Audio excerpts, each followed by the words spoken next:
Hey everybody, welcome back to another installment of Comics in the Basements presents Morning Brew. I hope you guys have had a great holiday and from Thanksgiving and so on and so forth. But today we're bringing you back another installment to talk about a little bit of the Teen Titans run that has just finished with issue 47. And definitely is a run that I would recommend, especially since you should be able to get majority of the trade paperbacks in the volumes coming very soon, I would assume. But I'll give you a little rundown, right? So during this Rebirth run, Damian takes over the team. If you guys know about Teen Titans, you always remember a Robin has always taken lead of the Teen Titans moniker. And also this is Prince. He's just hanging out with us for the Morning Brew episode today. But when it comes down to it, yeah, like I was saying, there's always a Robin with the Teen Titans. And that's also why when Dick Grayson's Robin took over the Titans, helped create the Titans and everything in the original runs, it's always been a fan favorite for a lot of people and all that, myself included. But with Rebirth, they try to do a little bit of different. They gave Nightwing a chance to take the older characters from the original and everything, make them the Titans, just drop the teen. But Robin, Damian, he chose to recreate the team in a whole different light. One, he selected himself for a number of different reasons, and he had a different plan of how to treat villains and how to treat the criminals that seem to go through a revolving door. And that was pretty much his whole stake in the Rebirth run for about 40 issues or so. He's tried different methods that he felt that would end up actually putting an end to villainy. His heart's in the right place, but it doesn't mean that everything that he did was right. To give you that rundown, in one aspect, he thought one thing to do was literally keep the villains that they defeated together in a lockdown hold, like completely like chained down, no kind of visitation, nothing like that. It's his own personal prison that was placed underneath and built underneath their hideout that they made, or headquarters. All right. And that was one thing. Of course, that went awry when people found out, including team members that weren't about that, the whole scenario, or his method, right? So when that happened, of course, now all of a sudden, like the villains escape. So then that ended up happening and everything. So that part of his plan didn't work out so well because not everybody he was keeping it secret. Not everybody agreed with that method. Keeping people forced against their will, never letting them see due process, regardless of their crimes. But that's what the heroes do. They're supposed to try to rehabilitate these people to do something better. But unfortunately, that's not the case. Now, fast forward a couple of issues and everything, and a few crossovers and between other stuff. He tries a different method. He's like, you know what? One way, let's just, if you don't want them locked up, let's rehabilitate them. So with one of the characters, Jin, she is literally a genie, one of the strongest beings that can be around in the DC universe and everything. He tasks her to wipe their memories of being a villain and set them up with just regular 9-to-5 jobs and let them rehabilitate normally. So in the sense of, we won't let you know that you have powers. So if you don't have these powers, if you don't know you have them, you'll live a normal life. You'll stay out of crime. You shouldn't want to revert back to your old ways. So that was another way. And funny enough, when you're reading these things, right, it's like, it's interesting because you're like, damn, that's not a bad idea. It's kind of interesting. But of course, there's a lot of morals when it comes to being a hero, and also just in life in general. We've came to a point of like, yes, due process is flawed, but at the same time, it is a little bit more humanizing, I guess you can say, and everything. Yeah, you're putting him in jail with a whole bunch of other people, but at least you're not locking him down and fully chained without seeing the light of day or letting anyone know if you're alive or dead. And then, you know, wiping their mind, taking away what the essence is of who they are, whether villain or not. You know, you wipe their mind now, like against their will. Yeah, they're gonna end up being completely different, and it might work, you know, and at least you can say at least you didn't kill them. And that's where Robin thought this was the better way of doing it, a different method, right? But definitely a different way than just letting them have a revolving door than what is the judicial system that he's dealing with. And, you know, of course, it's always he's trying to make sure Daddy understands, Batman, that he was like, your way is flawed. I have a better way. Let me help you. And, you know, he has to do these things. But Robin, unfortunately, that second plan didn't work either. They went through one new arc and everything where Jin has a change of heart, especially after they helped free her from her own bondage, you know, genie in a bottle type of scenario, to then eventually get to the point of, like, now everybody is just like, Robin, you're wrong. This is not the way to do things. We can't keep going this route. Either you fall in line, or, you know, you need to figure something else out. But by that time, which is now toward the later end of where we're coming to right now, I want to talk about the last two issues that just came out, 46 and 47. Now it's where Damian decides that, you know what, I'm done. I guess I tried my best to do it their way, and a different way is not working. They don't want to be behind it. So I'm going to go back to something that I know that is a surefire way of taking care of these criminals. And unfortunately, he chose to kill Brother Blood. And when it comes with that, obviously, a lot of consequences. He's not, you know, he owns up to it. You know, Damian has never been shy about the things that he's done, but the problem is he killed someone, and now they need to bring him to justice. And, you know, it's not coming to that point. Great arcs coming from that and are stemming from that theme of, you know, Robin no more. He's, you know, he knows that he doesn't want to, like, it's not working. He knows that being in the shadow of his father is never going to work out, / also trying to live up to his father's expectations. It's one of those good things about what the Teen Titans always done. It shows what growing up is. It's a hero story, but from youth.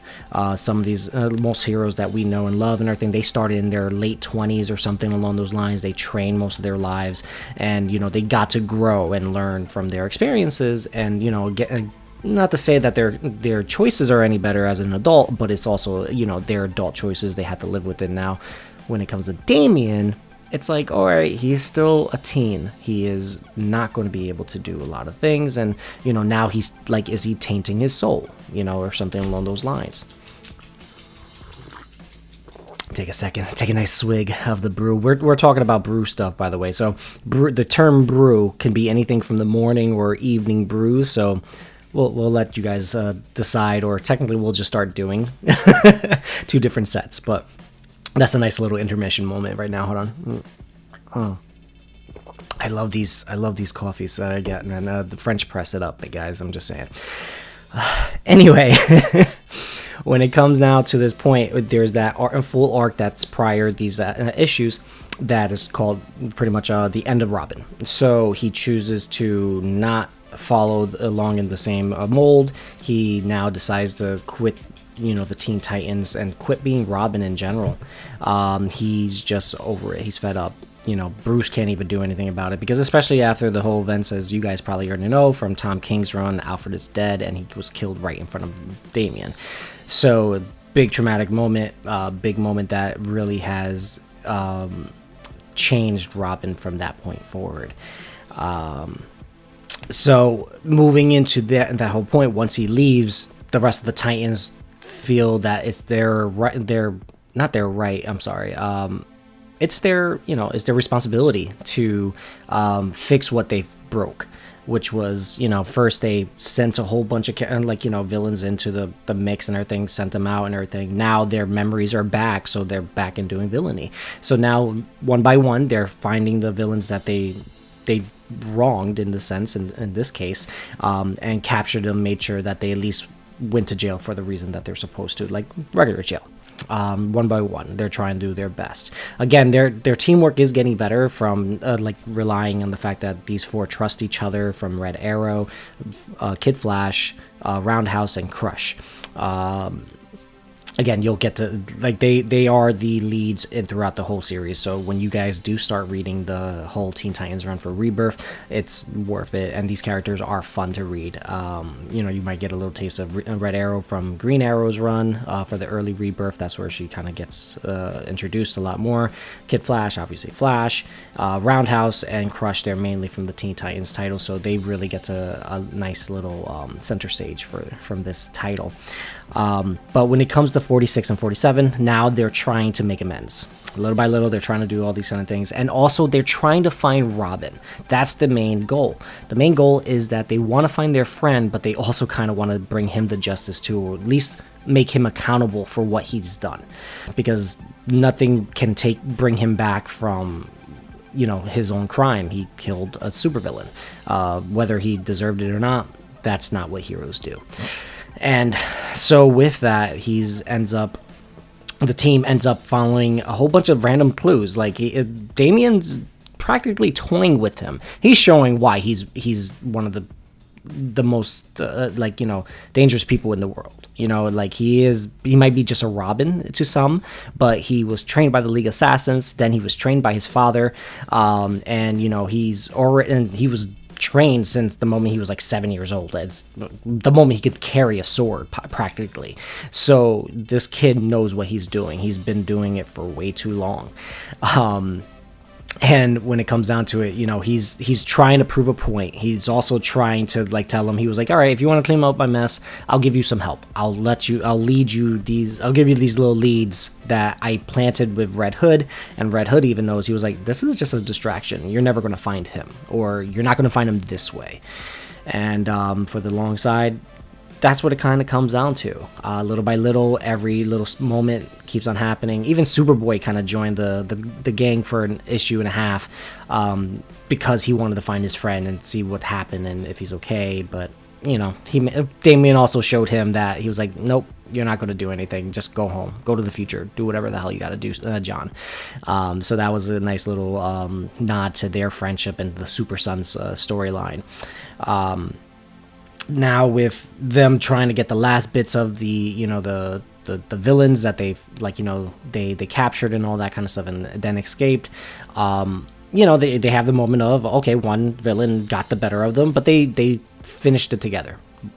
In doing so, they actually destroyed Mercy Hospital, and in hindsight, that's a good way of ending that run, because, you know, Mercy Hospital was their home, their headquarters for 40 some odd issues, and that's where all the hurt really happened. And I feel like now talking about it, it's actually pretty nice. It's pretty awesome to see the, you know, the comparison. It's called Mercy Hospital, and all is never shown any mercy, and the only mercy there is that they have is that when it got destroyed, at least you can say their wrongs have been buried there too. Now is, you know, clean slate. Things went to rubble. Damn, that's awesome, actually. That, I don't know if they intended it to be that cool, but I think that is an amazing thing that I just kind of like threw out there right now. I love stories, right? This is why we read the comics. And so when it moves in further in for the last few moments, now the Teen Titans are just scrambling. They find one last note. And if no one noticed it, like you'll notice in the last few panels and everything early on, there's a narration from a different character. And we know you'll see the little subtle nuance and everything of the design and all that kind of stuff. And eventually they run into Nightwing, because Nightwing gets a letter from Damian as well. And they have the good plan of not only keeping the Titans, or at least the Teen Titans, together, but they decided to bring them all, bring not only Teen Titans but also the Titans as one whole. Keep the legacy alive, because, you know, as I just said, Titans got taken down, unfortunately a little early for my taste, but, you know, in the sense of the reason why they were stopped was because too many things happened. The Justice League wasn't happy with how their team was, like what happened through their team, and so they decided that, okay, it's better that you guys disband. But instead of doing that, now Nightwing, Starfire, Raven, Cyborg, Beast Boy, they all met Crush, Red Arrow, Kid Flash, and Roundhouse, and they said, you know what, you're welcome to join this team. They're right in their backdrop. They have the original Teen Titans Tower, and it's going to now move forward into the next DC event called Endless Winter. So they have a special coming up for that one. That's going to probably have everything to do with the new Teen Titans team that they're forming. Is it going to spur into a brand new run? I hope so. I think it's glorious to see that everybody from, Donna Troy as well, Donna Troy, Starfire, Cyborg, Raven, Beast Boy, Nightwing, all these characters being the original Teen Titans crew are now going to mentor the younger Teen Titans that have been put together and went through a whole different scenario, like just as bad of a scenarios as they did originally.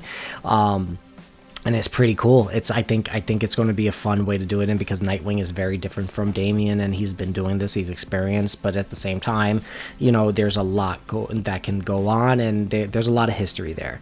So I hope this does spur into like another continuity for after Endless Winter, and maybe I did see something mentioned during Future State, but that's another like 50 years in the future anyway. So that's an interesting thing as well. But from what I can tell you right now, the Teen Titans run had a lot of ups and downs. There's a few little things that I wasn't happy with, like Lazarus contract, the Jin thing. I felt like the arc that didn't really sit with me too well, and the same thing with the arc with the death of Deathstroke as well. So that's another big one that was actually pretty interesting. But you have to read, you not have to, but you should read the Deathstroke titles and that intertwine. It kind of gives you a better feel of the story. But as a whole, 47, the finale for the Teen Titans run for Rebirth right now. I definitely recommend a read. It's a good read. There's a lot coming out of it, and I think moving forward, you'll be able to at least be able to understand where Endless Winter begins, and and where it came from, because a lot of these characters definitely do deserve some type of praise. I love Red Arrow, Kid Flash, Wallace West. They're awesome. Crush actually and Roundhouse definitely became a duo that I enjoy reading together, because you have the very tough Bruiser right there. Like, she is just hilarious, and being the daughter of Lobo, that's hilarious to me. And then Roundhouse just trying to do something good with what he's got put into. You can't get any better with character developments like that. But yeah, I think that's it. There you have it with that. I think definitely a must read to just enjoy something if you need something new to read, and at the same time, the finale definitely gave us something to look forward to. So guys, I hope you enjoyed it. Just as always, don't forget to, subscribe, comment, follow us everywhere. We're on Audible, we're on SoundCloud, Spotify, etc. Wherever you listen to podcasts, and hopefully this YouTube channel ends up getting, keeping you guys entertained as well. But with that, thank you for joining me for my morning brew, and this is Eddie, and stay nerdy, my friends.